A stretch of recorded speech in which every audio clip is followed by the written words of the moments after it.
Aujourd'hui, dans cet épisode numéro 12, rester ou sortir de la matrice relative.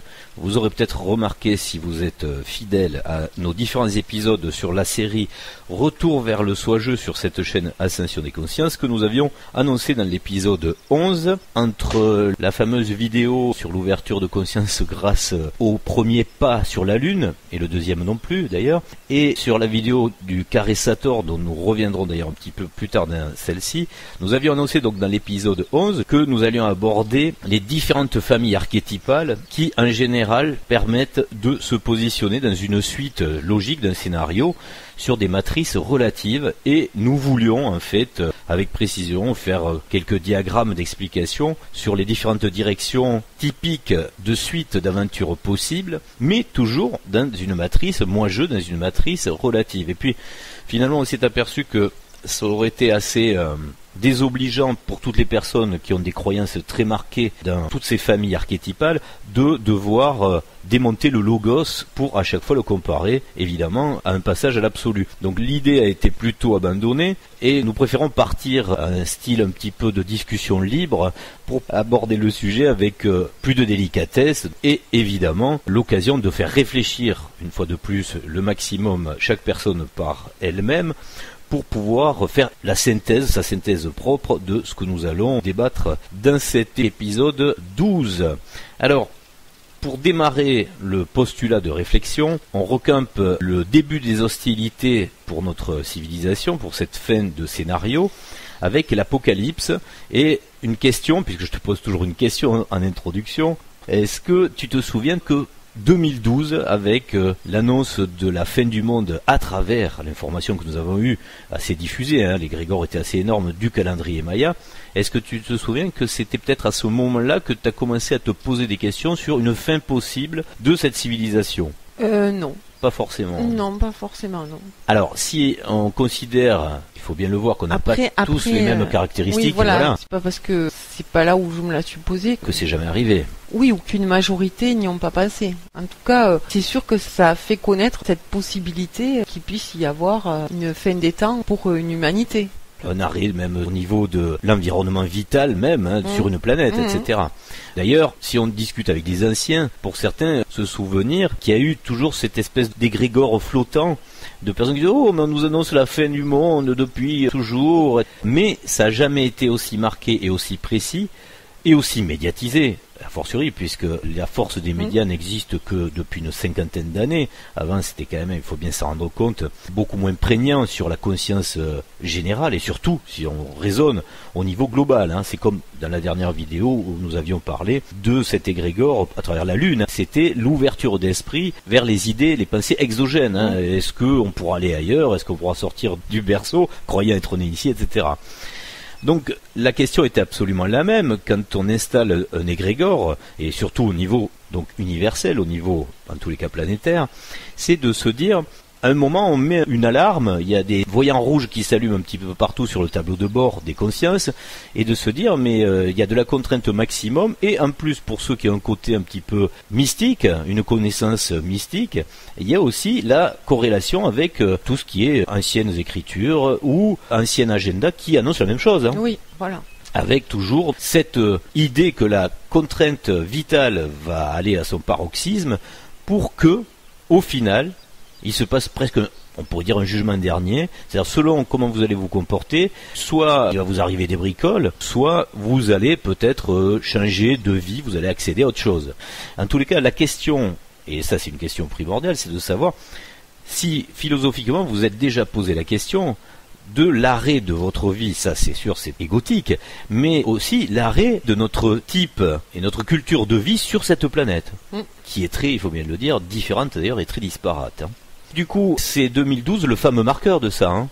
En tout cas, c'était la prophétie qui marquait une date. C'était pas la seule à annoncer cette fin des temps, mais elle était sous forme de calendrier, celle-là.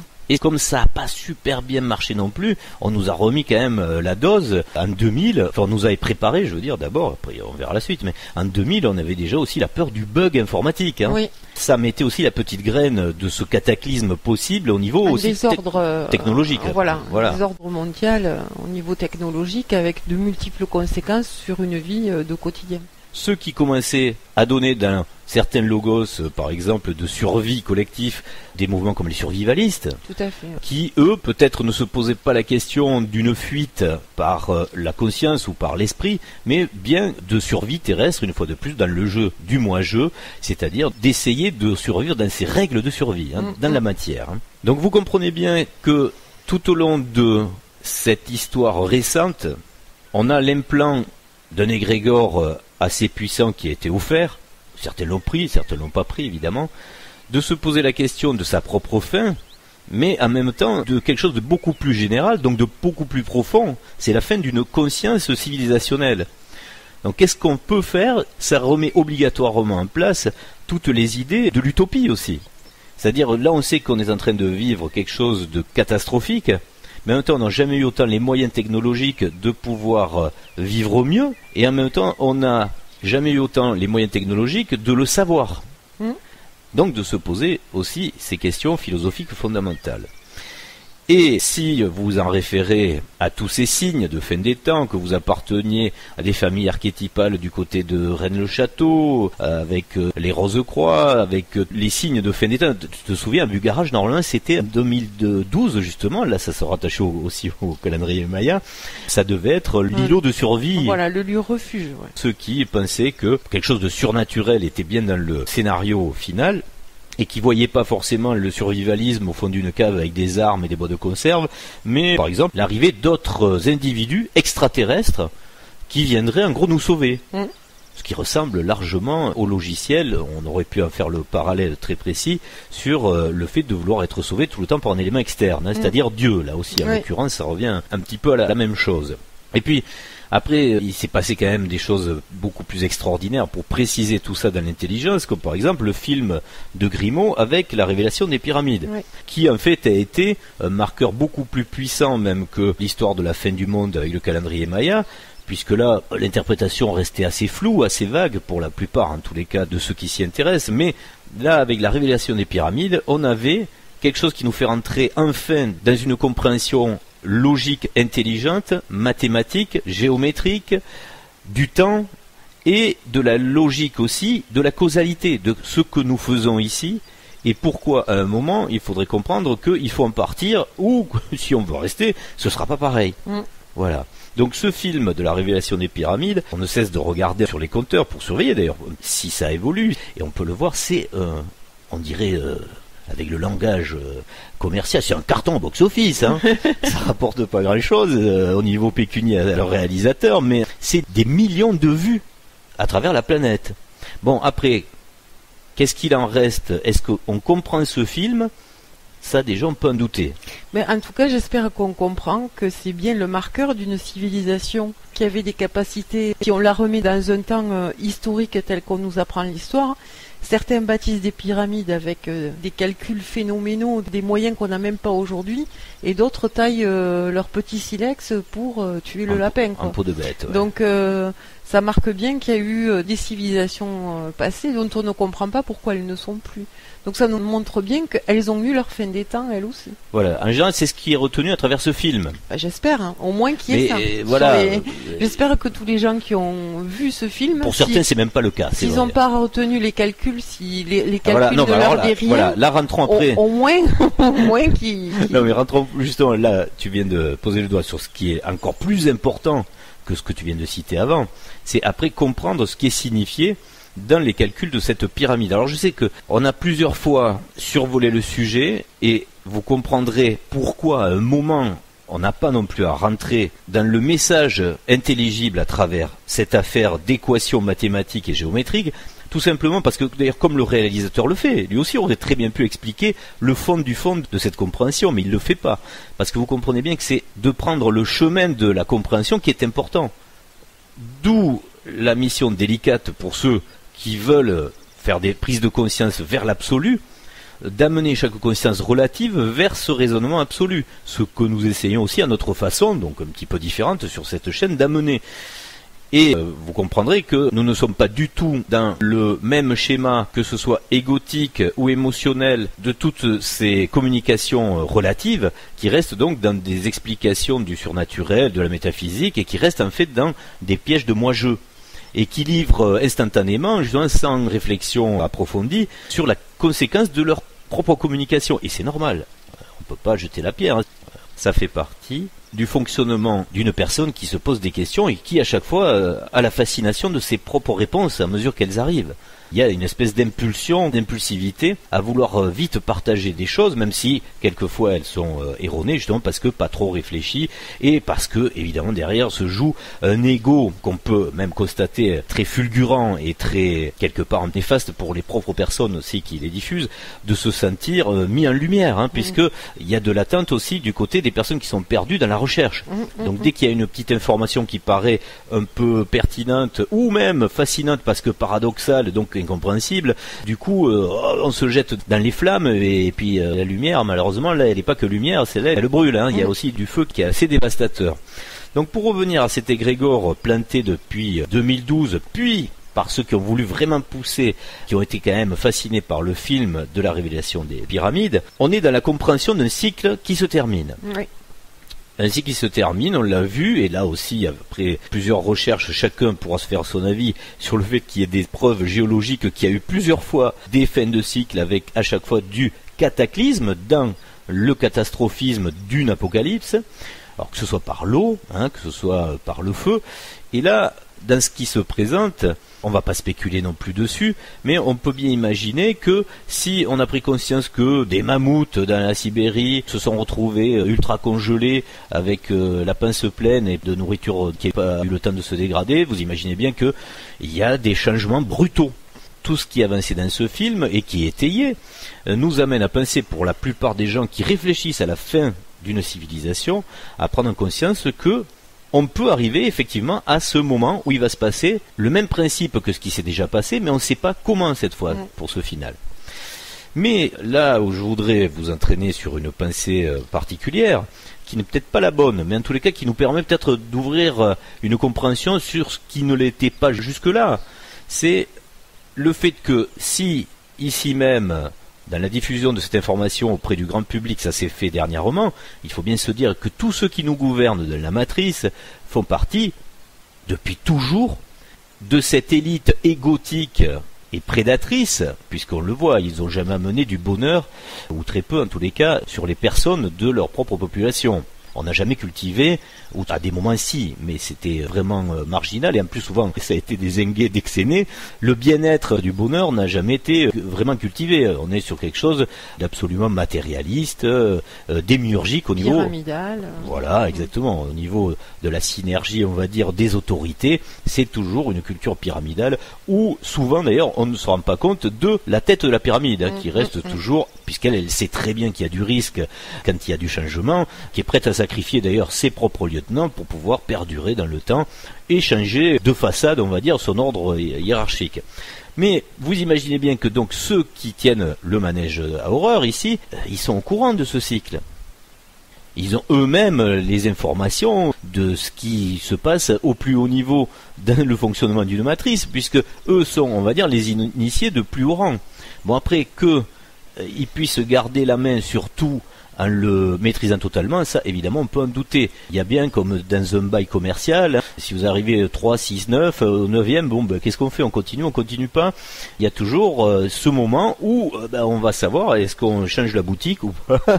Et quand on est à la fin des temps, c'est un petit peu l'analogie qu'on peut faire. Et se demander, à travers, puisqu'on le sait, qu'il y a cette espèce de sanction selon le comportement d'une civilisation, il y a cette espèce de sanction qui tombe, à savoir, est-ce qu'on va tout éliminer par un cataclysme de telle ou telle nature? Et quand on est conscient de ces choses-là, on peut expliquer par exemple pourquoi en haut lieu, on aurait décidé de pulvériser dans le ciel quelque chose qui n'a rien à faire là. Parce qu'à un moment, il faut bien prendre conscience que on n'est plus là pour faire le débat. Franchement, cette chaîne, elle existe depuis je sais pas combien d'années. On a essayé au tout début d'avoir des relations d'échange et de démonstration pour expliquer que c'est pas de la théorie du complot qu'il se passe des choses bizarres quand même, de le constater. C'est juste le fait de pouvoir au moins le constater. Et s'il y a bien un élément qui était notable, c'était celui-ci, et qui était d'ailleurs annoncé dans des textes aussi, de dire mais il y aura des grands signes dans le ciel. Et on se dit dis donc, celui qui lit ça, je les ai pas vus. Vous pourtant, je vais dire, c'est quand même clair et net. Si vous êtes un tantinet attaché à une esthétique de propreté, de quelque chose qui est beau, là, vous devriez normalement être hyper choqué quand vous voyez cette grille grise qui s'installe quelquefois au-dessus de vos têtes. Donc, suivez le raisonnement.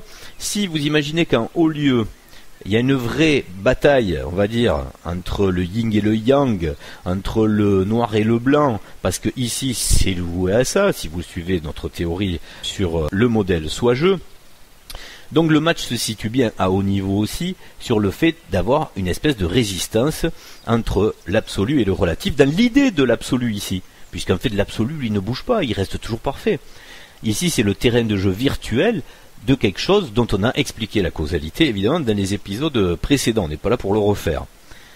Donc, en ce moment, si vous comprenez bien, le fait qu'Internet existe, que c'est une voie absolument libre d'expression pour aller chercher des informations et pour les partager, pour en divulguer, etc., vous comprenez bien que c'est le moment du choix. C'est bien le moment de se préciser, de se projeter, de se situer dans ce logiciel qui est proposé, si on veut rester dichotomique, entre l'absolu et le relatif. Or, le problème, et c'est ça qu'on va voir aussi en développant cette vidéo, c'est que malheureusement, l'absolu n'a pas du tout été cerné. On se retrouve avec que de la métaphysique dévariée, dans du relatif. On en parlera un petit peu plus tard. Donc revenons sur ce que nous vivons en ce moment. L'égrégore de fin des temps est installé. Cet égrégore de fin des temps nous montre une contrainte absolue, on peut le dire, puisqu'elle est économique, sociale, philosophique, genrée, c'est-à-dire on enlève même tout ce qui faisait partie des préceptes naturels, c'est-à-dire il y a un homme, une femme, un sexe féminin, un sexe masculin, là maintenant c'est remis en question aussi. On va jusqu'au bout du logiciel en fait qui détruit tous les fondamentaux du jeu, on va dire. Donc ça veut dire qu'on est vraiment... Elle est climatologique aussi là. J'ai oublié aussi évidemment la climatologie. Alors, ça nous permet de raccrocher sur le sujet que j'ai quitté il y a quelques instants, tu as raison de me ramener sur les rails. C'est-à-dire qu'à un moment, donc si cette élite sait que le combat entre le relatif et l'absolu se fait, ben évidemment elle a un coup d'avance. Donc qu'est-ce qu'elle va vouloir résoudre, elle, dans le relatif? Ben, le problème qui est toujours donné dans cette physique qui change à un moment. Elle sait par exemple que, alors beaucoup parlent d'inversion des pôles, beaucoup parlent évidemment d'un moment où il n'y a plus de magnétosphère, et ça on peut bien imaginer que le substitut, si vous êtes dans le relatif, et que vous êtes des grands physiciens ici, du relatif, qu'est-ce que vous allez faire pour essayer de pallier dans le jeu à ce gros problème qui éradiquerait la vie sur la planète, il faut bien l'imaginer, parce que c'est bien beau d'être un survivaliste, d'aller se cacher, mais si quand vous ressortez à la surface, tout est grillé, complètement dénué de vie, et je ne sais pas si ça vaut le coup de le vivre d'ailleurs. Ça peut rappeler à d'autres souvenirs de ce qui s'est passé avant, sur des suites, et c'est à chaque fois évidemment la même histoire. Mais c'est une fois de plus un choix de conscience. Mais là, cette fois, ce qu'on peut bien, en tous les cas, constater, c'est que si vous êtes juste un zététicien ou un physicien qui n'a pas la conscience de la métaphysique, si vous êtes mis au fait qu'il y a un risque, et vous qui êtes à haut niveau, vous le savez, mais donc qu'il va y avoir un moment à passer sans la magnétosphère et donc avec tous les problèmes engendrés par ce souci-là. Mais vous cherchez une solution non pas métaphysique, mais bien physique. Donc qu'est-ce qui reste comme solution physique ? Toi, tu n'es pas physicienne, mais tu le sais aussi, quand même, t'imagines bien. Oui, recréer artificiellement une magnétosphère. Une magnétosphère. Alors bon, qu'est-ce qu'on peut faire dans ces cas-là, évidemment ? Mettre des métaux dans l'atmosphère et les pulser avec des ondes. Alors, c'est quand même bizarre, mais vous aurez remarqué, bon, tout ça, c'est en roman, là, si vous y croyez pas, laissez tomber. On essaie de comprendre avec les éléments qu'on a dans la matrice. C'est juste ça. Sachant d'ailleurs que nous sommes plutôt spécialisés du côté de l'absolu et de la métaphysique. Donc ici, on n'est jamais à fond. On sait ce qu'il y a de l'autre côté, par contre. Mais ici, on ne sait pas. Et en plus, quelque part, on s'en fout un peu, puisque notre intention, nous, c'est pas de rester là. Mais bon, tant qu'on est là, on est bien obligé de regarder ce qui s'y passe. Et ce qui s'y passe, ça semble, comme tu le disais, assez clair, c'est qu'il est pulvérisé depuis pas mal d'années, un cocktail que vous connaissez sûrement si vous êtes au fait justement de ce qui se déroule ici, et que si vous êtes un peu éveillé sur des lois physiques, que évidemment, recréer une magnétosphère peut passer donc par ce procédé qu'on vient de citer, d'avoir maximum de brouillard d'ondes, mais alors sur toutes les plages possibles. C'est ce qui se passe d'ailleurs. Je crois qu'il n'y a plus du tout de possibilité de plages d'ondes qui ne soient pas occupées.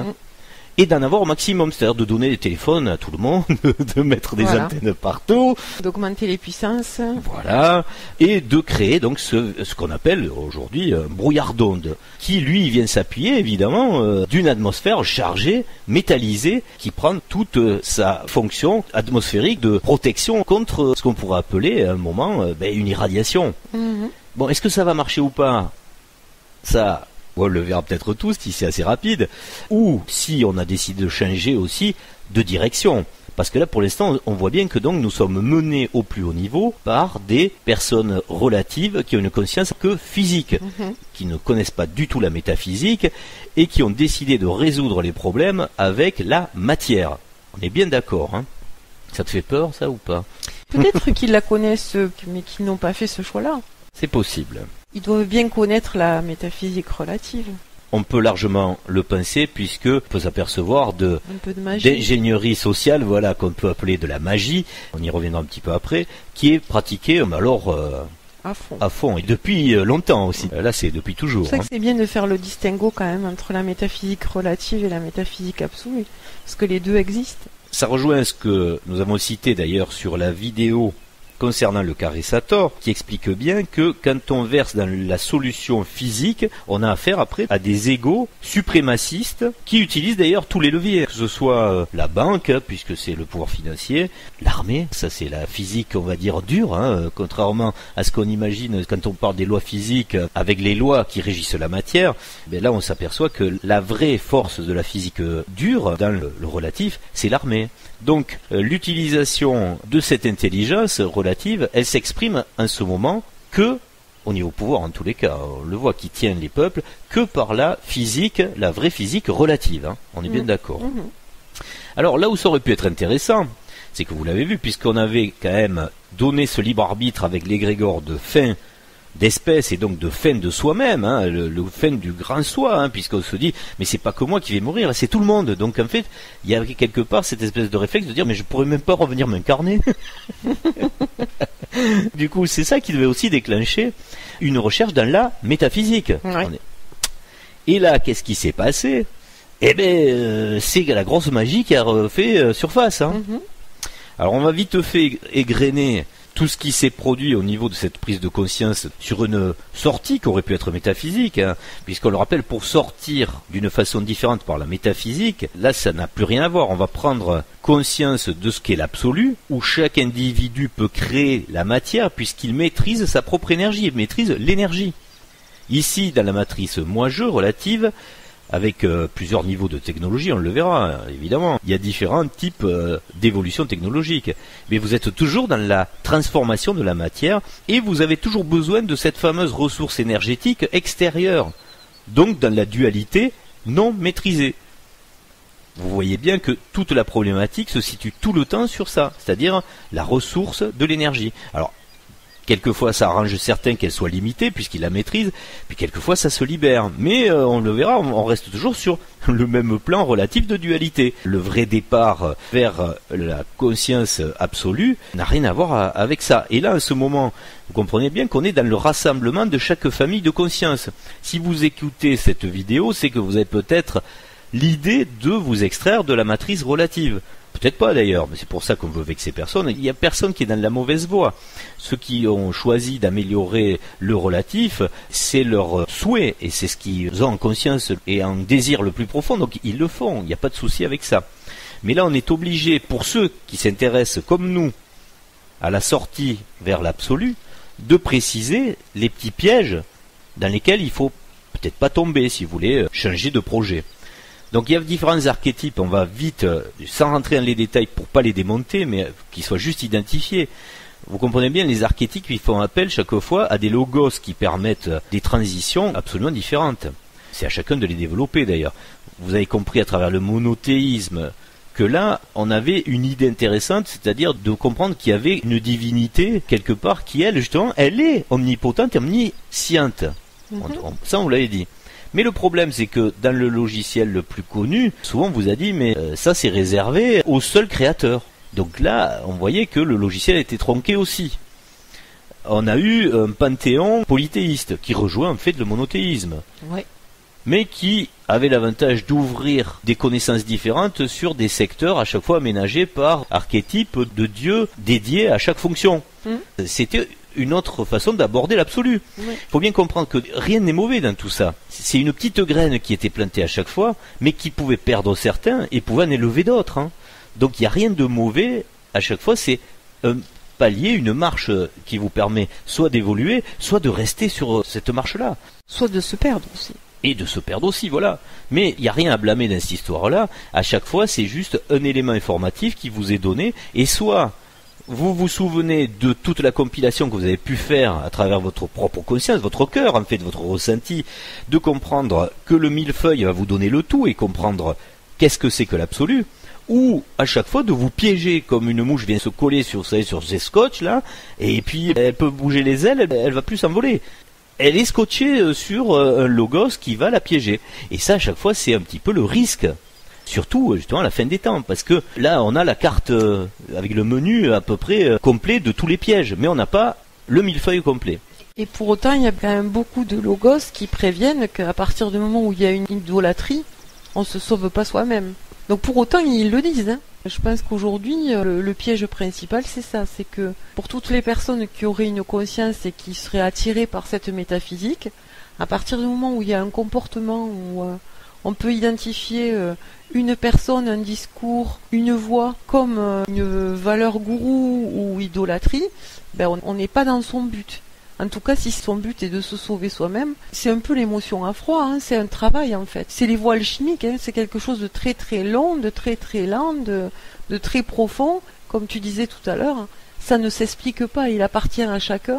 Les logos nous montrent des voies possibles, mais c'est à nous après à évoluer et à faire la synthèse.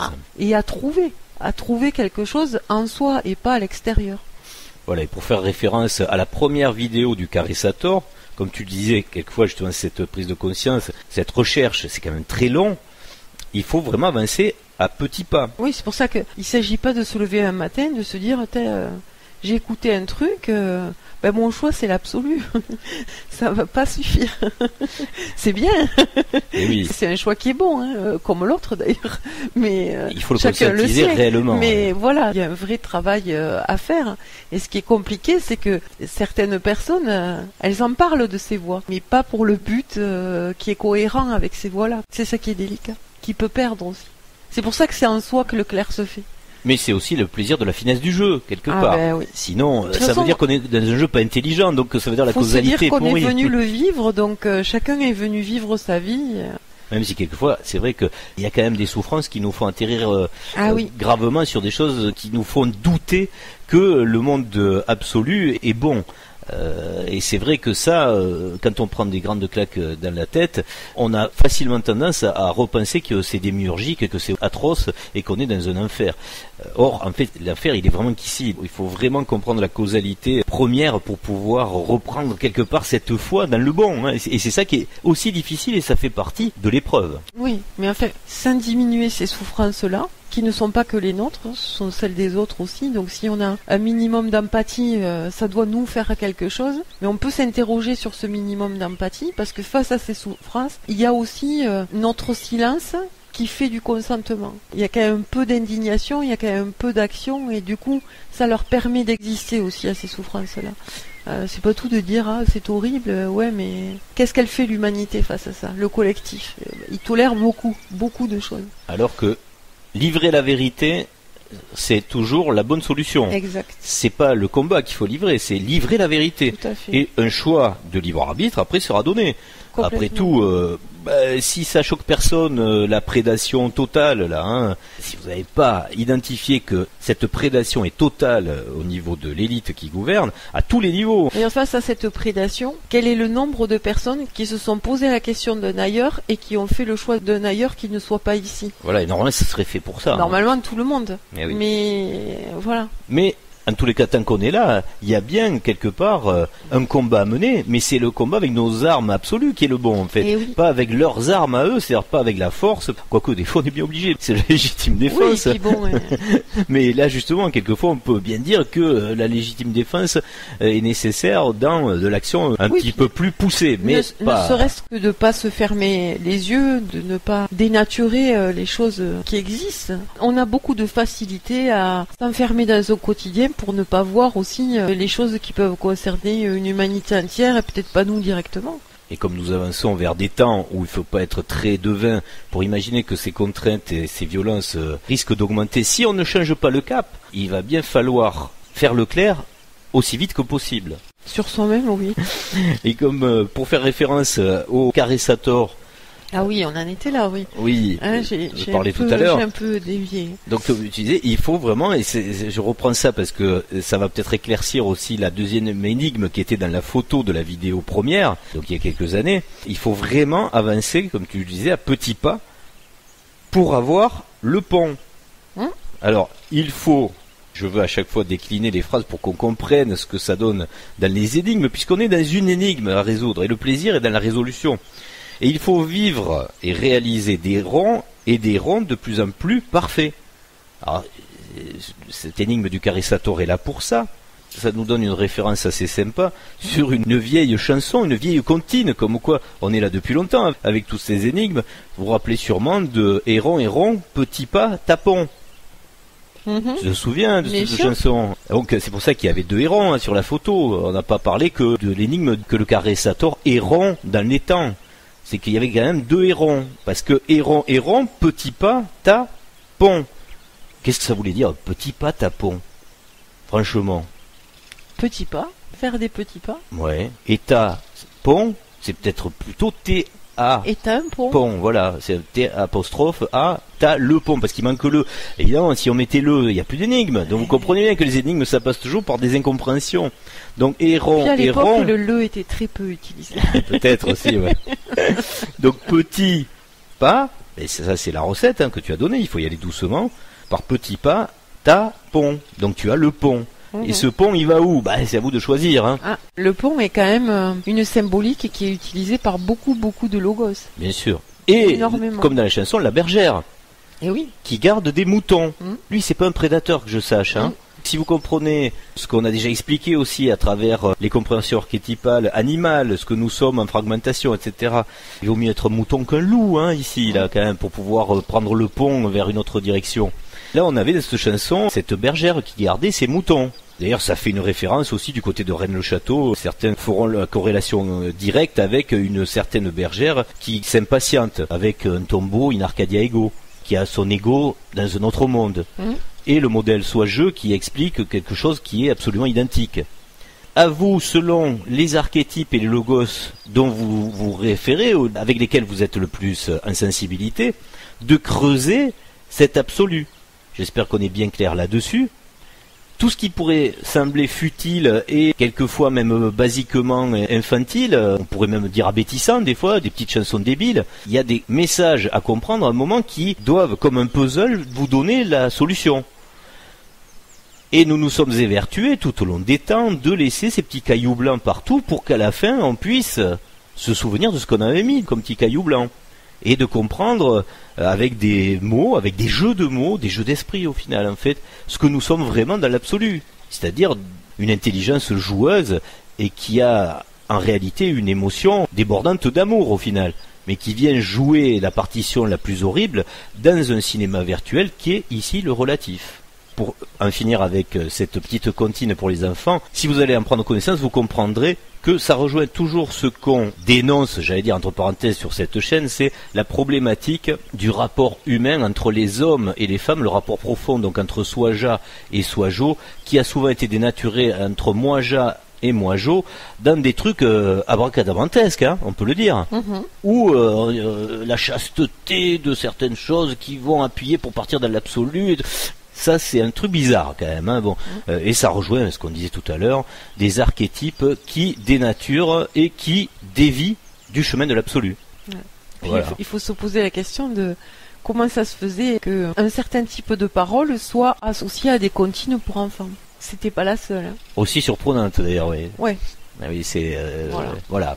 Bon, vous vous doutez bien que c'est comme des chansons. C'est des messages codés. Hein. Voilà, ce sont des messages codés.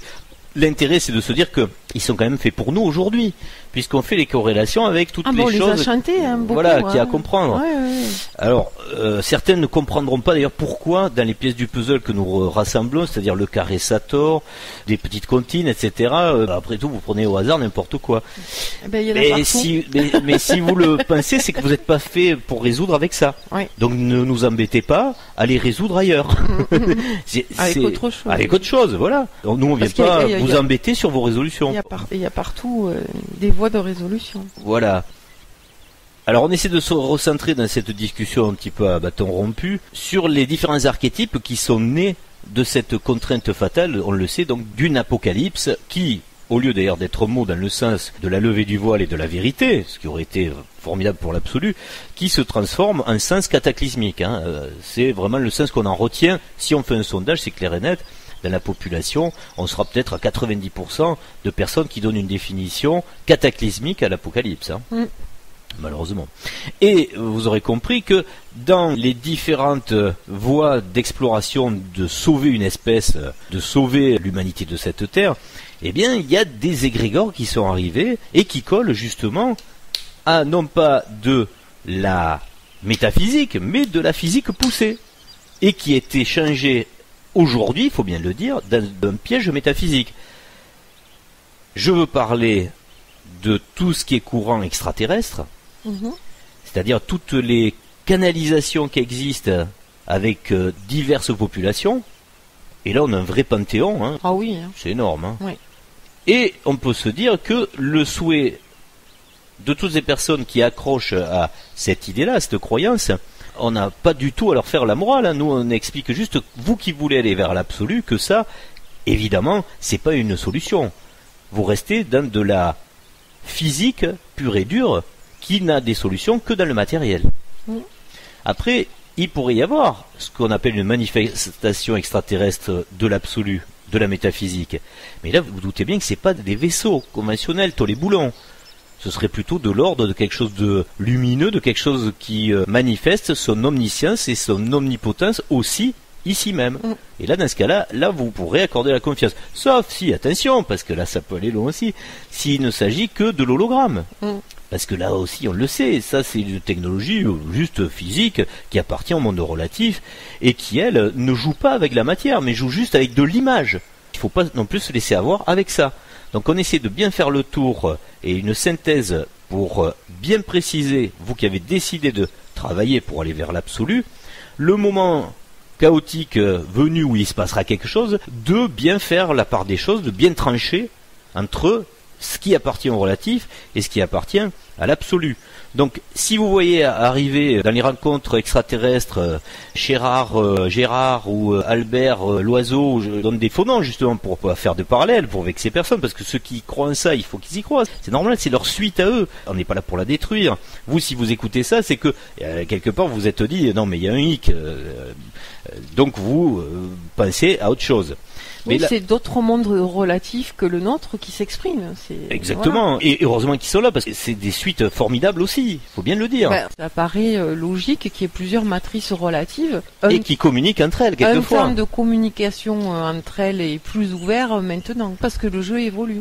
On peut même en trouver des traces, quelque part, logiques sur le scénario qui a déjà eu lieu sur cette même planète. Hein. Et c'est d'ailleurs à travers cette espèce de panthéon et d'habitude de prédiction que ça va arriver, hein, si vous suivez ces courants-là. Les arrivées extraterrestres sont toujours pour le mois suivant ou pour bientôt. Bon, il y a une usure à force. Donc vous voyez bien que quelque part, cette matrice met à l'épreuve tout ce qui fait partie du domaine de la prédiction. Pour pouvoir aussi faire prendre conscience, peut-être que la médiumnité de certains désirs d'autres matrices relatives, il faut s'y accrocher. Si vous restez là-dedans, c'est que vous voulez vraiment ça. Hein. Vous êtes sûr, vous voulez ça? Parce que là, le gars, il vous a dit que le 18 de tel mois, il risque d'y avoir des arrivées. Ou des entrées énergétiques qui vous permettront de voir les... on voit bien que c'est comme, quelque part, le plus gros égrégore qui existait jusque-là de la fin des temps, le plus gros scénario écrit qui était celui de Gog et Magog. Il a été 100 000 fois annoncé comme pour demain. Et puis ça n'arrive pas. Dieu merci d'ailleurs, parce que c'était quelque chose de sanglant et promis comme quelque chose de violent. Donc si on pouvait l'éviter, dans les deux sens du terme, hein, je veux dire, si on pouvait l'éviter, ce serait plus léger, on va dire. Donc du coup, vous comprenez bien que on ne sait pas au final qu'est-ce qui va arriver, mais ça, c'est bien un baromètre de ce que la conscience humaine dans sa totalité dégage, qui nous fait préciser la fin du scénario. Pour l'instant, on échappe à la violence ultime. Elle y est déjà pas mal quand même, au quotidien. Hein, je veux dire, il y a encore entre humains, il y en a qui bouffent des animaux aussi, on peut aller loin dans la conscience de ce qu'est la violence. Hein. Si vous êtes prêt à l'absolu, ça vous choquera pas qu'on dise ça, hein, que le végétarisme, c'est quelque chose, à un moment de nécessaire dans la compréhension de l'absolu. Il faut bien comprendre que l'avancée du scénario, pour l'instant, ne favorise pas une dogmatique établie qui aurait été fixée sur le papier comme ça l'a été, par exemple, pour le Gog et Magog. On aurait cru vraiment il y a quelques années qu'on y allait plein pot, hein. On n'avait pas le choix. Là, plus ça va, plus on sent que c'est pas ça qui va se passer. Et heureusement, mais ça peut arriver encore. Tout peut arriver. Donc du coup, c'est quand même très intéressant, puisqu'il nous reste encore du temps pour se positionner. On le voit bien, il nous reste encore du temps. Mais il faut quand même rapidement être au clair avec ça. Pour poursuivre dans ces archétypes qui ont tendance à vous éveiller mais à un moment à vous perdre, on en a parlé beaucoup aussi, il y a le nihilisme qu'on peut retrouver à travers des pratiques bouddhistes, etc. C'est-à-dire qu'à un moment, vous comprenez bien que la solution, c'est pas d'aller vous planter sous un arbre et de ne rien faire, et de ne rien comprendre, et que vous allez partir comme par magie. Là aussi, c'est vraiment la solution magique. Non, il faut au moins travailler, donc ça veut dire il faut comprendre, il faut intellectualiser, il faut rentrer dans le concept, dans le logos, etc. Sinon, vous restez comme un mendiant qui fait le tour du village pour être nourri parce qu'il fait même pas ses propres poireaux, quoi. C'est lui le poireau sous l'arbre, voilà. Bon, ça c'est une vision occidentale, je veux bien, puisque au niveau orientaliste, pour eux c'est peut-être une solution de départ vers l'absolu. Mais nous ne sommes pas du tout taillés comme ça, nous. Nous avons pris la résolution de comprendre par la matière, nous sommes dans la physique, on a créé du confort et du luxe à travers la matière, des écrans de télé, des climatisations, des voitures, etc. Vous avez bien compris que nous, notre logos, il est axé sur la compréhension de la physique, mais par la manipulation. C'est-à-dire il faut avoir passé par nos mains avant d'en arriver au cerveau, quoi. Et c'est pas une mauvaise voie du tout, puisqu'en fait elle est très structurante et très évolutive. Vous, c'est bête à dire, mais quand vous arrivez dans un pays où il n'y a pas de voiture, le gars qui vous voit arriver avec ça, il peut se dire ouais mais après tout je vois pas pourquoi j'en aurais besoin, à part que quand vous arrivez dans un endroit où il faut qu'il aille chercher de l'eau à 5 km tous les jours, lui croyez-moi il la voit l'utilité de la voiture, hein. Il faut remettre les choses à leur place. Il n'y a pas de population ou de races qui ont été moins performantes que d'autres. On s'est tous adaptés à ce qui nous était proposé dans le logos de notre milieu. Et on a fait des concepts avec ça. Après, on a tous plus ou moins réussi, mais on voit bien que c'est pas systématiquement bon ou mauvais. Dans chaque ethnie ou dans chaque coin du monde, il s'est développé des courants intéressants et des courants beaucoup plus discutables. Donc, pour revenir au sujet du bouddhisme, on ne dit pas qu'il est mauvais, mais dans la résolution qui se fait actuellement, c'est du New Age. Alors, on va d'ailleurs préciser ce que c'est le New Age pour en faire une définition absolument concrète. Vous pouvez mettre dans la soupe, là, dans le sac du New Age, justement tout ce qui ne vous permettra pas d'aller vers l'absolu, hein. C'est ça le New Age, c'est-à-dire que dans les différents scénarios possibles qui vont se présenter, donc dans la matière relative, là, ce sera ce qu'on appelle le nouvel âge. Donc tout va s'effondrer de l'ancien monde, celui qu'on connaît actuellement, et un nouveau monde va se présenter, va éclore, va naître de ce que vous avez souhaité désirer le plus profondément. Mais dès qu'il reste dans le logos relatif, donc c'est du New Age. Et ça pourrait être du monde transhumain, ça pourrait être du monde hyper spirituel mais relatif, donc à travers une fausse religion qui se réinstalle, qui se multiplie, comme une espèce de bouddhisme exacerbé, qui vous permettra pas du tout de vous transcender, hein. Vous serez encore dans l'ego de je me compare à la bistouquette pour savoir quel est le plus grand, ou chaman, ou moine bouddhiste, celui même qui arrive à l'éviter, etc. Et qui évitera pas le pire, justement, au final, puisque on le sait, à la fin du cycle, tous ceux qui se seront répandus dans des pratiques en fait égotiques d'être admirés dans n'importe quel concept que ce soit, hein, c'est-à-dire que ce soit le concept hyper scientifique qui gagne dans le New Age qui arrive, ou hyper spirituel, vous aurez toujours le même problème, puisque les matrices égotiques des moi-je, elles sont faites pour ça, pour se perdre dans l'ego. Donc, au final, vous savez très bien que ça finira toujours, comme cette fois-là, par un chaos total. D'ailleurs, on le voit chez le courant bouddhiste New Age, c'est-à-dire le nihilisme, tout est un et tout. On dit l'énergie est partout, dans le vide. Déjà, qu'est-ce que tu en fais? Montre-nous. Les gens, ils en font rien. Ils en font même pas la soupe. Mais par contre, il y a de l'énergie partout dans le cosmos. Ça, c'est la phrase magique aussi qu'on vous donne, qui ne sert à rien au final, puisqu'ils n'en font rien. Donc c'est que des promesses, de dire en gros, oui, peut-être à un moment tu sauras en faire quelque chose. Non, mais à un moment, il faut de la démonstration. Et quand on est dans le courant plutôt intellectuel, absolutiste, on va plutôt se diriger vers ce qu'on disait tout à l'heure, la compréhension de ce qui se passe dans la pyramide, pourquoi le rapport avec la Lune, qu'est-ce qui se passe avec la métrique, etc. Il y a beaucoup de choses qui vous permettent de résoudre par l'intelligence et par le cœur, parce que sinon ça ne va pas non plus marcher. Mais l'autre courant, vous l'avez compris, c'est du New Age. Les extraterrestres qui viennent vous apporter les solutions, c'est du New Age. Tout ce qui n'est pas absolu est du New Age. Donc ça nous fait bien marrer aussi, parce que c'est à un moment, c'est pas un problème, on n'est pas dans le combat, mais on est juste dans la description. Le nombre de chaînes qui est du New Age et qui dénonce le New Age, oui. En faisant que de ça d'ailleurs. Exact. C'est risible. À un moment, c'est assez rigolo. Il y a plusieurs courants qui se regardent, qui se critiquent et qui se jugent, mais et qui font la même chose. En fait, la chose est la même. Et même au niveau, d'ailleurs. Il y a même une forme de compétition. C'est un peu comme si se formaient les ethnies de demain. Absolument. C'est... Chacun rejoint sa famille. C'est ça. Et là, dans cette salade composée du New Age, quelquefois, ça a de la gueule. C'est-à-dire, il y a un scientifique, là, qui arpente la scène, qui est très éloquent. Et on se dit, tiens, lui, il a avancé des trucs, peut-être qu'il a compris quelque chose, quoi. Et les années passent, et en fait, non, on reste toujours dans l'obscurantisme total. Alors les gars ils vous disent oui il y a de l'énergie partout, c'est fantastique, on part pas avec des fusées mais avec des trucs. Et puis après quoi tu pars finalement? Avec une machine avec de l'antigravité. Alors là, si vous comprenez ce qu'est l'absolu, vous tombez sur le cul. Le mec en fait il est bien relatif. Évidemment qu'un jour peut-être vous aurez des machines avec de l'antigravité, mais c'est un logos conceptuel relatif. C'est-à-dire qu'à un moment, même, il y en a qui ont bricolé avec des cristaux ici. Aussi, ils faisaient de l'énergie avec des cristaux. Et ça aussi, ça, les esthéticiens, ils ne comprendront pas. Mais on peut changer les lois physiques à des moments. Il se passe des choses différentes avec des substances différentes. Vous naissez et la loi physique, elle est comme ça vous choque pas.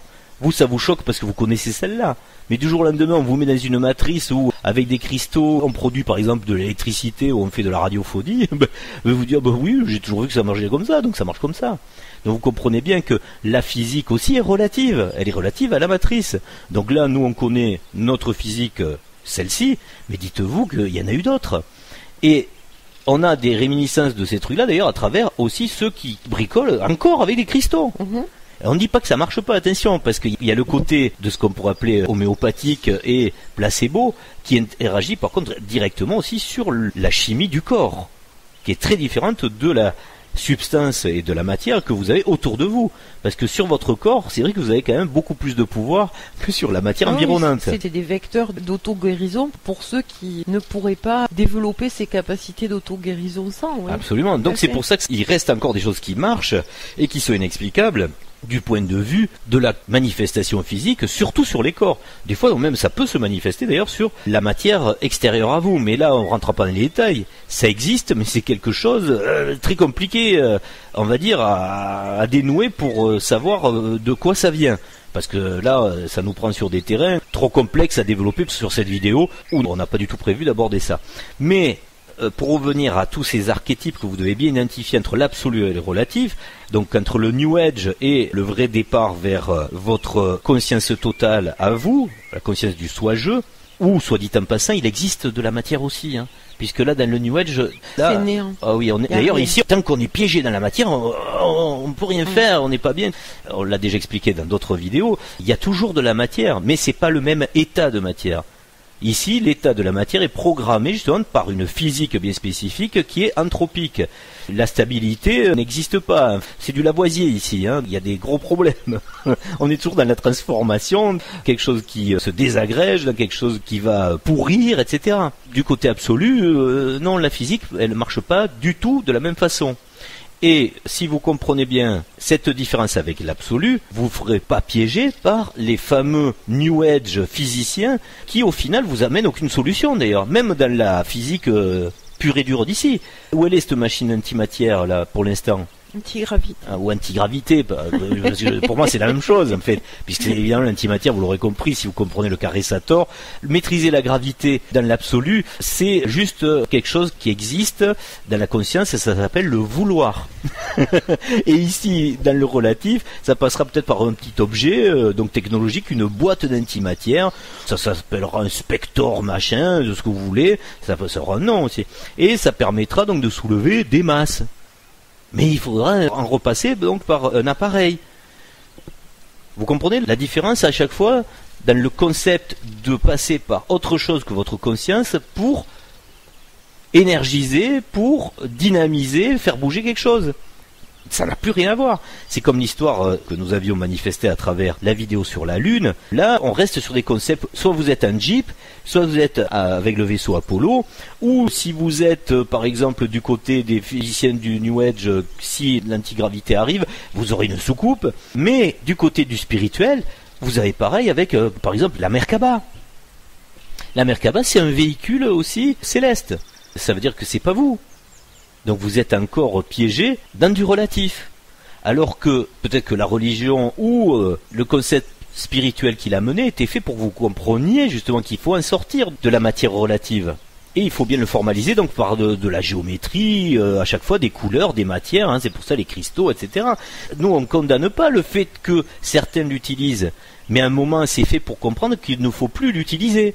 Ceux qui se baladent encore en Merkaba, ceux qui travaillent leurs aptitudes à travers des cristaux, à travers des plantes, etc., ça reste encore, quoique les plantes ont un effet chimique dans la vraie physique de cette matrice. Hein. Donc fatalement, là pour le compte, c'est bien réel.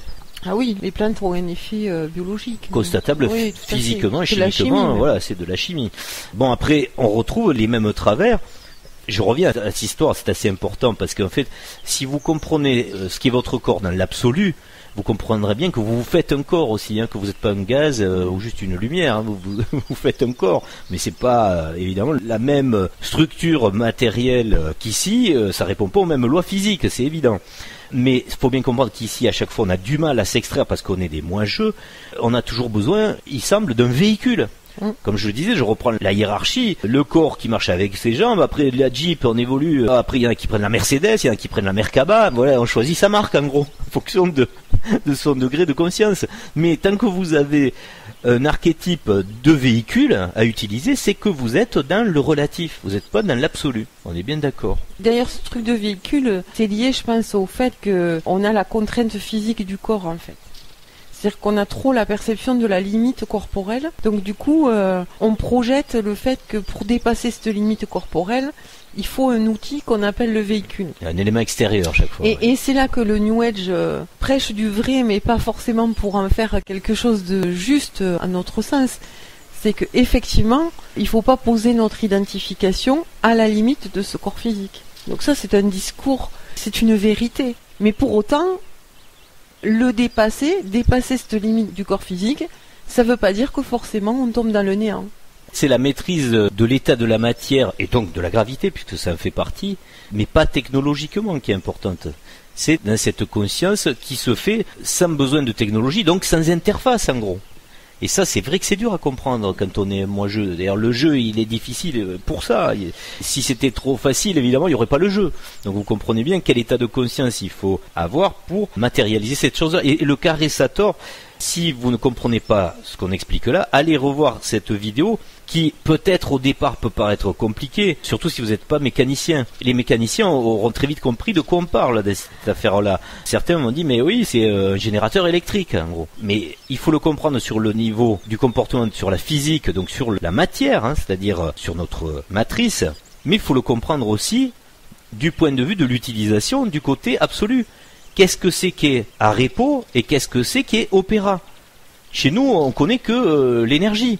C'est-à-dire que nous, par exemple, un générateur, soit c'est l'énergie mécanique qui le fait tourner, et vous fabriquez donc de l'électricité à la sortie, on se retrouve avec de l'électron, donc de l'électricité, une énergie qui va nous servir à retravailler de la matière, à la retransformer, etc. Ou on est à l'inverse. C'est un moteur qu'on alimente en énergie, donc avec de l'énergie absolument relative, d'ici, puisque c'est de l'électricité, et que vous allez transformer en effort mécanique. Un mixeur, c'est ça par exemple. Voilà. Et à l'inverse, donc vous avez un générateur. Vous comprenez bien que le Carré-Sator explique le comportement de ce que nous on voit dans la matière, de la structure de l'énergie, de la production de l'énergie et du comportement dans la cohérence de la matière. Mais après il faut aller plus loin.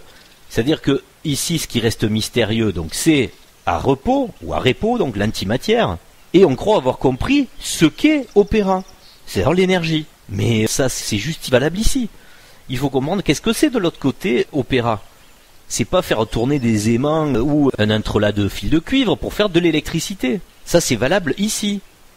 C'est pour ça qu'on comprend à travers le schéma qui avait été mis dans la restructuration du Carré-Sator, puisque c'est sa vraie définition qui est structurée dans un schéma, que par rapport au modèle soageux de compréhension entre le relatif et l'absolu, on a exactement la même architecture qui s'imbrique dans le même modèle.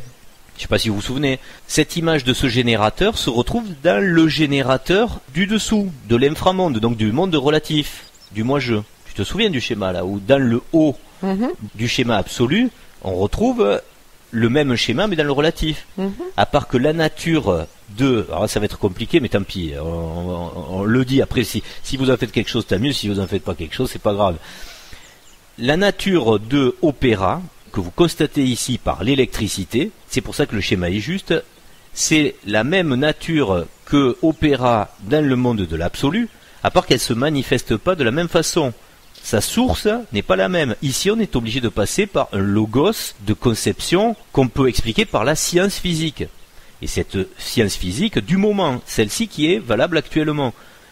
Et celle-ci, elle sait que quand on fait une certaine action avec des métaux et avec une certaine quantité d'énergie que vous produisez, puisque vous êtes un animal énergétique par vos muscles, eh bien vous allez produire de l'électricité, ou qui peut être produite par des éléments mécaniques évidemment élémentaires, le vent, la marée motrice, l'eau, voilà, etc.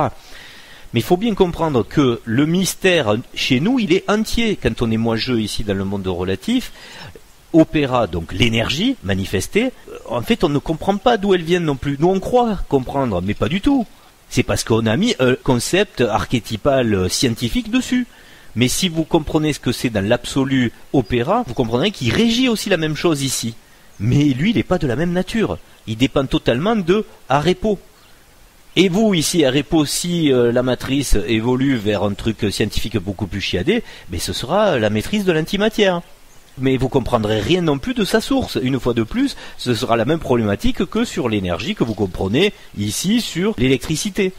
Vous pourrez évidemment bénéficier d'une matrice beaucoup plus évoluée en sciences. C'est-à-dire évidemment il y aurait des soucoupes volantes, même des vaisseaux spatiaux fantastiques, etc. Plus de problèmes d'énergie tels qu'on les connaît aujourd'hui. Mais le mystère sera entier sur l'éternité. Il faut mourir à chaque fois. Sauf si on passe par le transhumanisme avec les problèmes qu'on a déjà abordés, puisque là c'est un piège aussi à Spoons. Mais vous aurez aussi la même problématique sur les rapports sociaux, etc., qui tout le temps se dévarient, puisqu'on est toujours dans la dualité. Cette énergie, en fait, elle n'est pas à vous, elle vient de l'absolu. Donc quand on comprend ça, on comprend que tant qu'on reste dans le monde relatif, on sera toujours soumis à la problématique du jeu qui est fait pour être dualiste. Et cette énergie que, à chaque fois, on a du mal, en fait, à maîtriser dans sa totalité. Bon, c'est peut-être compliqué, mais si vous regardez 5000 fois la vidéo du Carré-Sator articulé et celle qui explique la philosophie, parce qu'en fait c'est celle-là la plus importante, on en revient à ce qu'on disait l'autre jour, ça c'est le plus important. Si vous comprenez rien au Carré-Sator physique, c'est-à-dire celui qui s'appuie des sciences physiques qu'on connaît ici, c'est pas grave. Le plus important c'est de comprendre la version de la première vidéo il y a quelques années sur la philosophie. Cette philosophie, elle fait vraiment passer vers l'absolu. On est bien d'accord. Et là aussi, une fois de plus, on met un point d'honneur à faire comprendre qu'on n'est pas dans une chaîne égotique, dans le sens où, il y a quelques années, quand cette première vidéo a été élaborée, on aurait pu direct livrer la suite avec la physique, mais justement, ça n'avait aucun intérêt. Vous voyez qu'il y a un temps pour tout. Donc on a passé quelques années à essayer d'améliorer la philosophie, en parlant du travail sur soi, en parlant de tout ce qui était compréhension des désordres dans le monde relatif, et enfin au final on a ouvert sur, on va dire, l'idée de l'absolu. Mais le cursus, vous imaginez bien qu'il est temporisé par une nécessité de sa propre amélioration, de sa propre évolution. Donc c'est bien à comprendre la différence entre le New Age, c'est pour ça que je parle de ça, où on vous prouve qu'il n'y a pas forcément une stratégie qui date de très longtemps, c'est-à-dire à travers des réincarnations. On a des impulsifs, compulsifs, égotiques, qui sont juste là en train, des fois, de vivre de ça, pécuniairement, ou de vivre par ego, c'est-à-dire d'avoir l'admiration juste d'une audience. Puisque vous voyez bien qu'il n'y a pas de résultat concret dans votre vie relative, et il n'y a pas non plus d'ouverture vers l'absolu. Donc, quelque part, à un moment, il faut se poser les questions. C'est tout ce que nous voulons mettre en évidence. Si vous écoutez ces vidéos, c'est que vous avez fait le distinguo. Pour ceux qui sont encore très affectés par des personnalités, comme tu le disais, par l'idolâtrie, restez-y. C'est que c'est votre destin. Ou temporaire. Ou temporaire aussi, ça peut. Mais il faut bien faire la différence à chaque fois entre ces deux univers fondamentalement différents, dont un est la cause de l'autre. Et si vous voulez vraiment avancer dans cette perception, ce ne sera pas avec de la magie. Ce sera avec une intelligence de cœur. Parce qu'avant tout, c'est une affaire d'empathie et une affaire de comprendre qu'il y a une logique ici qui est réellement mathématique. L'intelligence, elle n'est pas que de cœur, parce que si elle est que de cœur, là, on risque effectivement... le cœur, c'est les émotions aussi, donc c'est pas... Et il y a une perte mais il ne faut pas perdre de vue que l'intelligence est avant tout rationnelle et que les deux combinés doivent assurer la voie. En tout cas, tant qu'il y a une dépendance à quoi que ce soit ou à qui que ce soit en dehors de sa moitié, on n'est pas dans la voie de l'absolu. Ça, c'est un bon point de repère. Et c'est pour ça qu'on retrouve ce genre de déviance absolument partout, même dans les milieux qu'on dit maintenant de la nouvelle science, c'est-à-dire science quantique, etc. Juste, j'ai utilisé le mot dépendance, on ne sait jamais. Quand je dis dépendance à sa moitié, c'est pas une dépendance par rapport à l'abandon. C'est une dépendance de cohérence. Ni financière d'ailleurs. Oui. Non mais je veux dire, là, c'est pas une dépendance au sens j'en ai besoin. C'est qu'il y a une cohérence à ce que le chemin se fasse comme ça. C'est une dépendance par choix commun, parce que c'est l'outil qu'on choisit pour cette voie-là. Et tout s'entrelace tout le temps, tout se rejoint tout le temps. Je parlais justement du New Age scientifique, puisqu'il existe, hein, c'est le New Age. Mais il ne sait pas qu'il est New Age. Et il ne sait pas qu'il est New Age, mais puisqu'il ne vous entraîne pas vers l'absolu. On reste évidemment dans du relatif, avec même de la confusion totale, alors que, franchement, on peut le dire, personnellement, on pensait que c'était vraiment la clé d'ouverture. Tout à fait. Parce que le fait... Ça aurait pu. Voilà, le fait que quelqu'un comme Alain Aspect, justement un scientifique rigoureux dans sa démonstration, nous prouve la conscience de quelque part de l'intrication, qu'il est possible donc d'avoir deux consciences à des endroits très différents et qui puissent avoir les mêmes stimuli, on va dire. C'était intéressant pour comprendre le modèle soi-jeu. Bon, après, c'est parti dans des trucs, mais ça n'a rien à voir avec lui, c'est pas sa faute. Lui, d'ailleurs, il fait pas de conférence New Age, hein. Lui, c'est un scientifique rigide, on va dire, hein. Mais après, c'est récupéré par la médecine quantique, il y a du business autour de ça, évidemment, puisqu'il y a des gens qui en vivent, et tout. Et même si ça se trouve, on est qu'au début. Si c'est ce courant qui doit s'imposer, il y aura des machines quantiques pour vous soigner, hein. Ça va vraiment prospérer. Et tout ça, il faut bien comprendre, on est dans le relatif, c'est du New Age. Et c'est sûrement pas le petit pont qui se fait en faisant des ronds et ronds pour aller vers l'absolu. Là, on est sur un pont qui va encore vers du relatif. Mais c'est pas un problème, on le redit bien. Le monde à vivre, que ce soit dans le transhumain, dans l'IA, dans tout ce qui est... Ben oui, pour nous, c'est pas ce qu'on souhaite, donc il nous semble atroce. Mais pour ceux qui vont le vivre, mais c'est leur souhait le plus parfait du moment, hein. Il faut bien se rendre compte. Par contre, là, on est bien au temps où chacun doit choisir et chacun rejoint sa famille du moment de conscience. C'est pour ça qu'il y a des combats, comme tu le disais, entre les chapelles, souvent. Mais parce que ce sont les places de demain. S'il y a un changement civilisationnel... S'il y a un changement civilisationnel, c'est presque passé. C'est dur à dire, ça.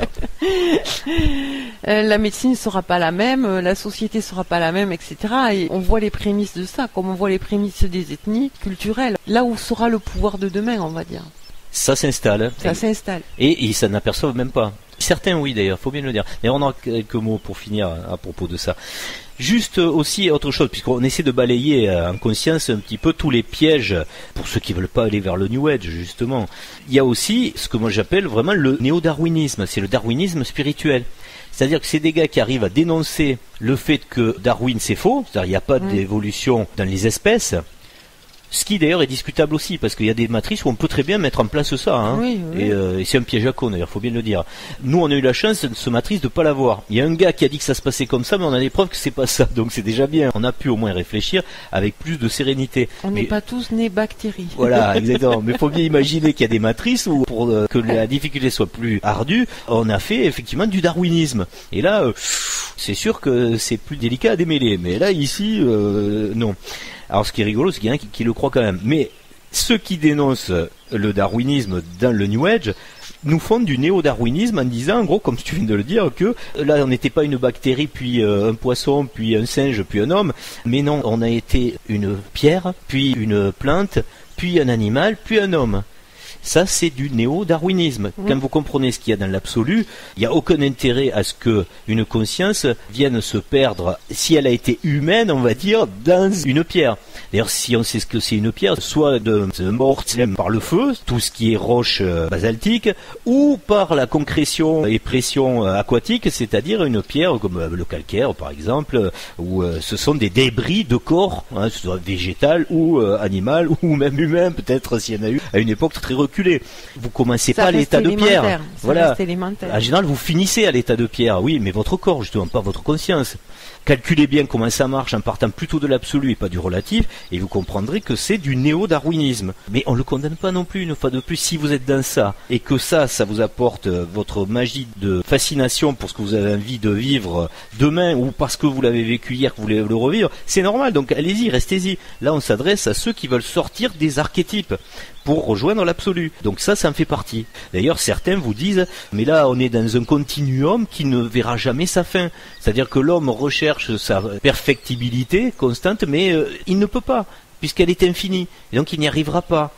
Et vous allez continuer toujours vers le parfait, mais vous n'y arriverez jamais. Ça, c'est l'inverse du modèle qu'on explique, hein. Parce que certains nous le comparent en disant, oui, j'ai compris, vous expliquez la même chose que machin qui dit que... Non, nous c'est inverse. On est parti du parfait, donc d'une conscience qui au départ construit tout ce qu'il y a autour d'elle. Donc l'interface, elle l'a fait elle-même sur elle et sur le reste. On va pas refaire le schéma là, allez le voir si vous ne connaissez pas. Et on est dans l'explication inverse. C'est-à-dire le monde, il est une intelligence au départ et il construit le logos après. Et on n'est pas dans l'inverse. Fatalement, ça marche pas non plus avec le néo-darwinisme. Puisqu'on survole le New Age encore, là je sais que ça va te faire plaisir, t'adores ça toi aussi, dans la matière qui n'existe pas. Bon, ça c'est le nihilisme, on l'a déjà dit, mais il y a encore mieux, il y a ceux qui mettent, on va dire, du logos dans ça, c'est-à-dire ceux qui disent, mettons, alors on est passé par là 1, 2, 3D, là on est en 3D, on va passer par 4, 5D, alors il y en a qui arrivent à 12D, etc. Et même certains disent que c'est des densités aussi.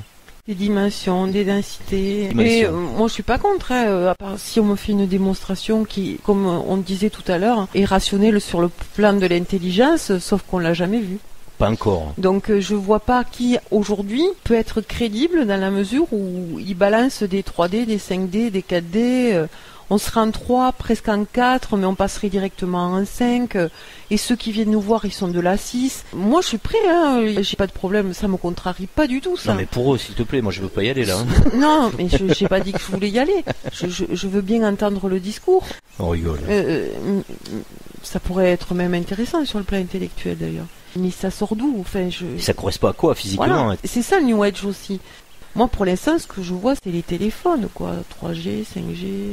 Ça oui. Ça existe. Mais ouais. ça existe. Mais le reste, c'est ça le danger du New Age, c'est se perdre dans les croyances sans aucune démonstration. Parfois, j'ai même l'impression que moins une personne comprend et plus elle y croit. Alors ça, c'est drôle quand même. Ah, mais ils se servent à chaque fois d'ailleurs de choses pertinentes qui existent aussi. Plus la phrase elle est incompréhensible, et plus elle est magique. Il y en a qui se font embrouiller le cerveau, mais alors il y a une magie là-dedans. En profondeur.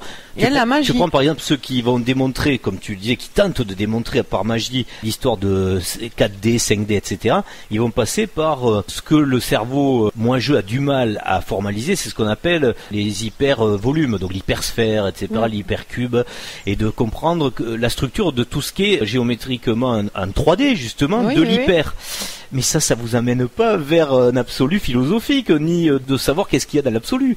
C'est juste du travail mental de pouvoir concrétiser un petit peu l'espace dans votre propre conscience, c'est tout. Mais ça vous amène nulle part. Franchement, ça, on en a mais alors rien à faire du tout de l'autre côté, que vous puissiez mentaliser une hypersphère. Et tout ça, c'est le même principe, c'est ce qu'on veut dire au final. C'est que ils se servent à chaque fois de fascination pour vous amener vers quelque chose que vous ne comprenez pas, mais qui n'a aucune importance, en fait.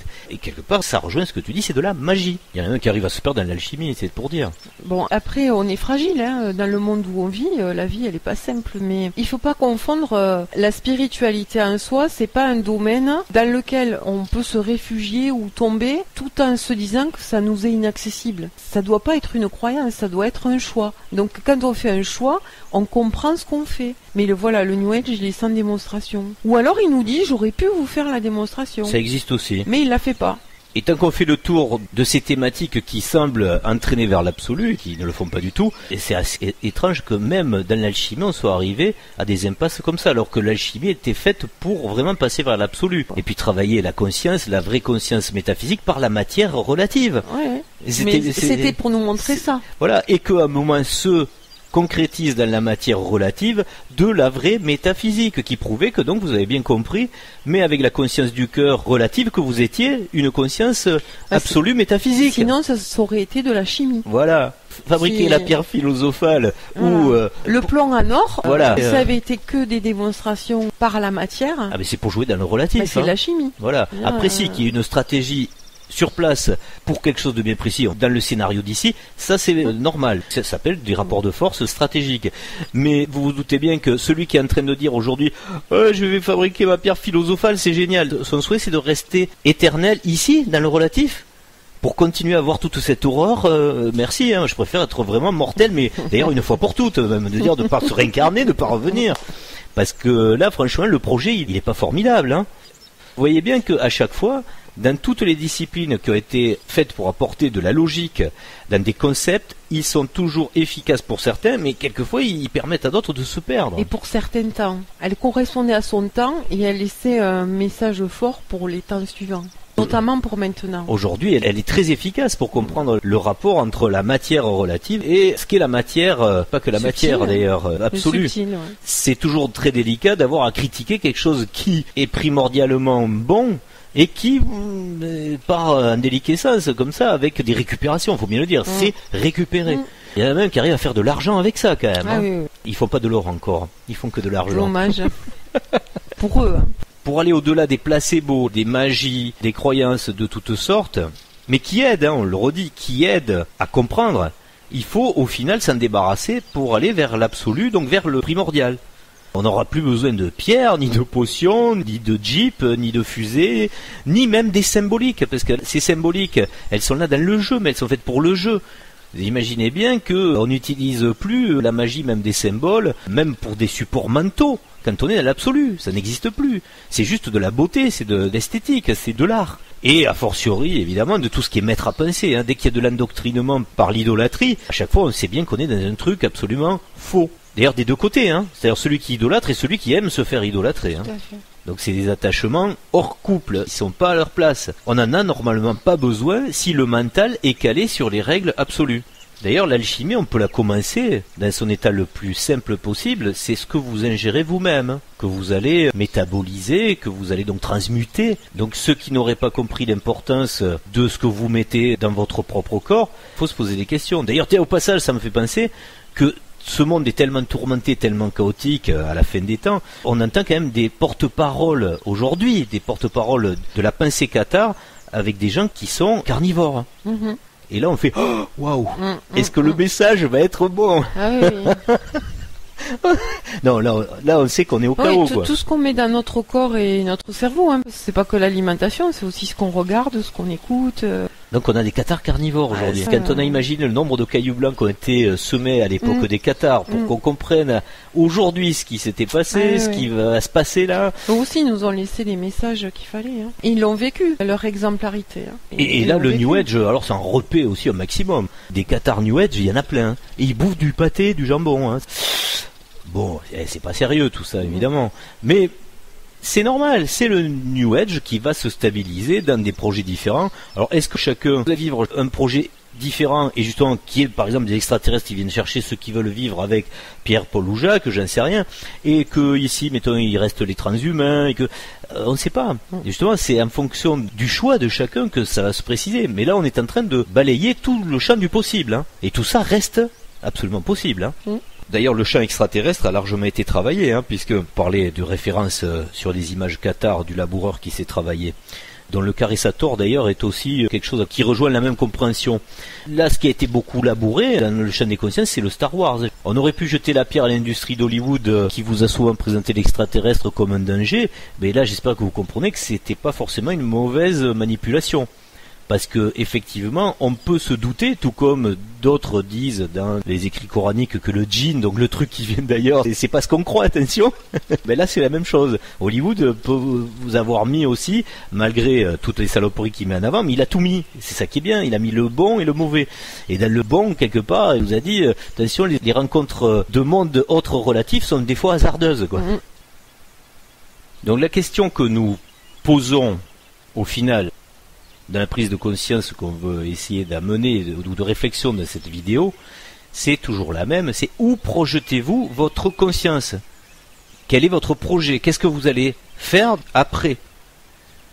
Et ce message, il s'adresse à chaque chercheur individuel, on va dire, mais en plus, on va aussi adresser ce message à ceux qui viennent s'inspirer dans l'ascension des consciences, parce qu'ils comprennent, par exemple, le code 666, parce qu'ils comprennent le Caressator, parce qu'ils ont ces petits cailloux qui reviennent à eux, mais qui vont l'utiliser sans s'en rendre compte quelquefois à des fins absolument égotiques, et qui sont en train, comme tu le disais tout à l'heure, de créer leur pouvoir de demain.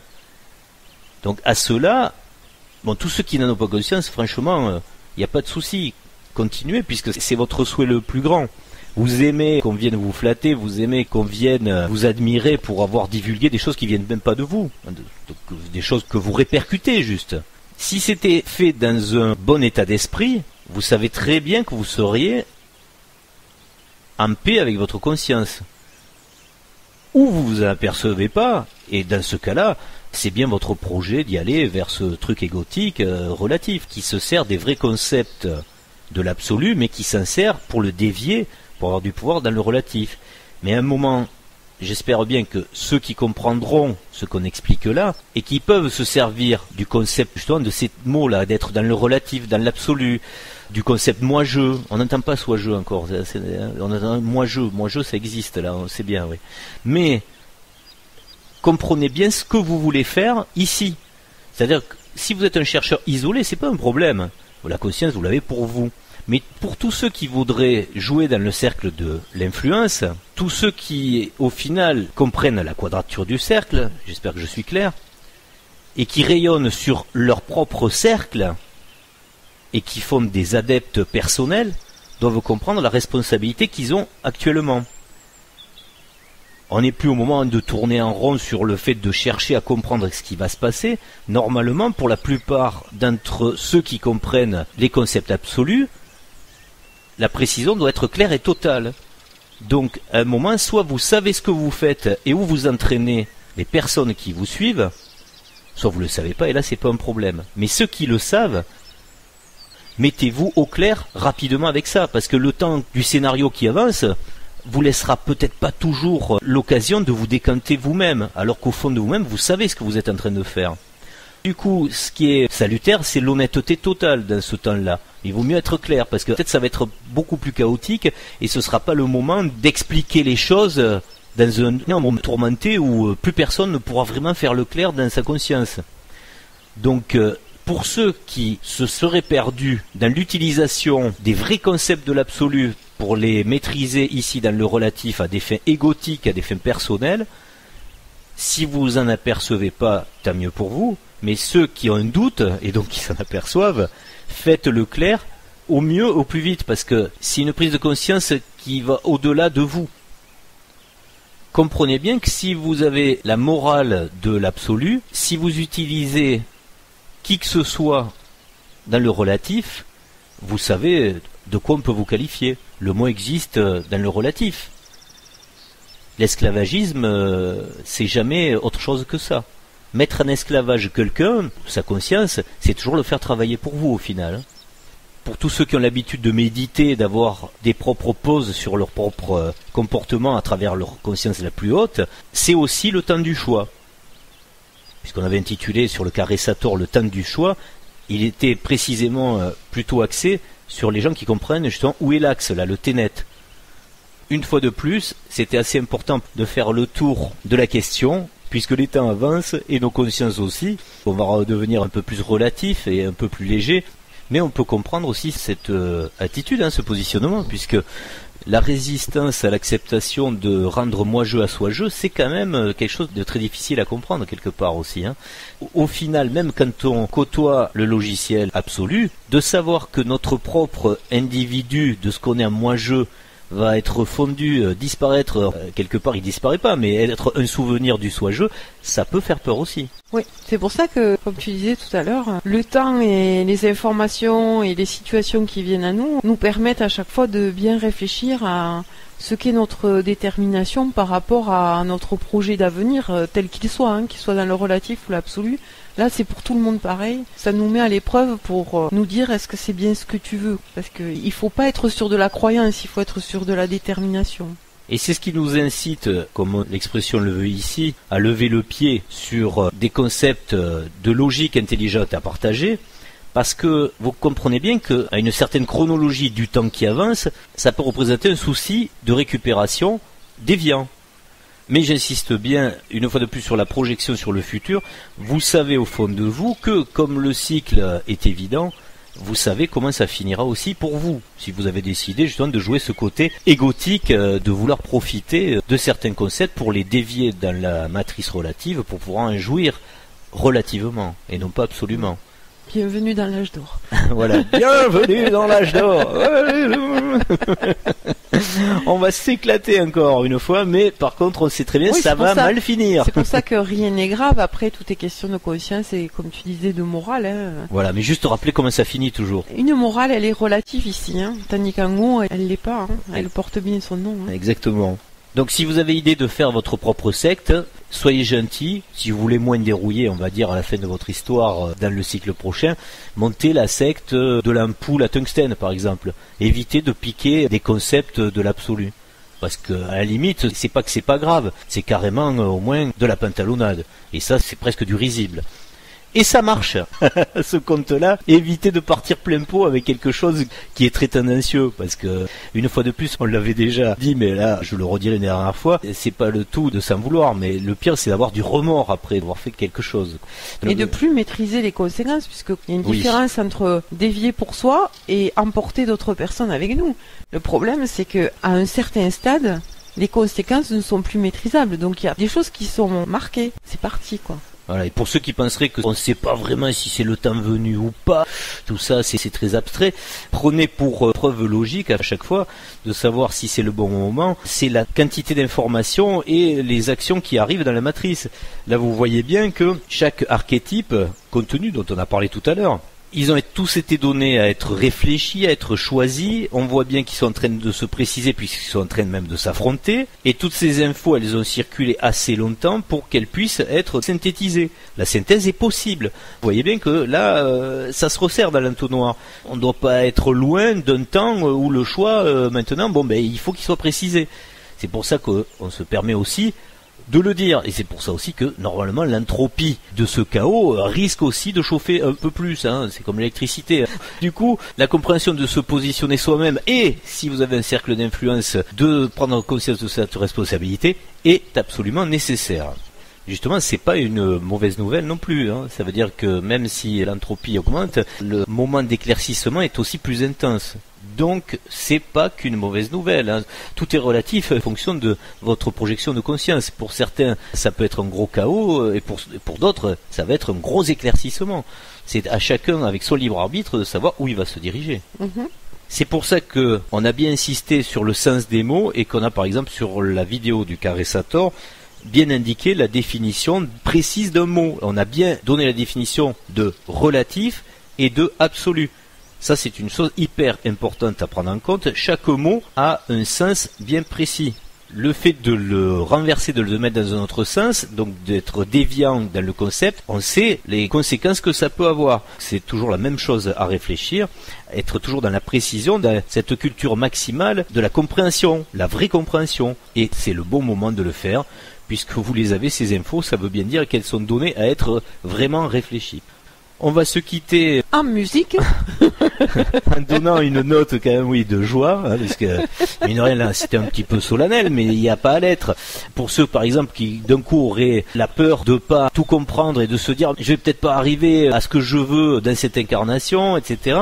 Faut bien se dire que le jeu est bien fait. Il y a toujours des écoles des mystères, on peut appeler ça comme ça, où votre destin vous entraîne toujours si vous êtes prêt à avoir de l'information. Donc restons mesurés, c'est pas une affaire d'urgence ou quoi que ce soit.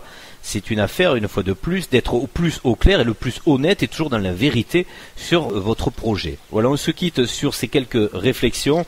Cet épisode 12, c'était bel et bien, le titre le dit, rester ou sortir de la matrice, vous l'aurez compris, c'est selon, la matrice est relative bien sûr, hein, selon si vous voulez rejoindre l'absolu, ou rester dans la multitude de choses qui sont merveilleuses aussi, qui sont possibles à vivre, à composer dans les matrices relatives. On ne va pas faire comme d'habitude et vous annoncer qu'est-ce qu'il y aura à l'épisode 13. Là, nous en sommes à l'épisode 12. On va dire qu'on va laisser l'inspiration. On ne sait même pas s'il y aura un épisode 13. Si. Voilà, est-ce qu'on sera toujours là? Je ne sais pas. Mais... Voilà. C'est vrai que pour une fois, on va pas vous dire ce qu'il y aura la prochaine fois. Ni quand. Parce que nous-mêmes, on ne le sait pas. Voilà.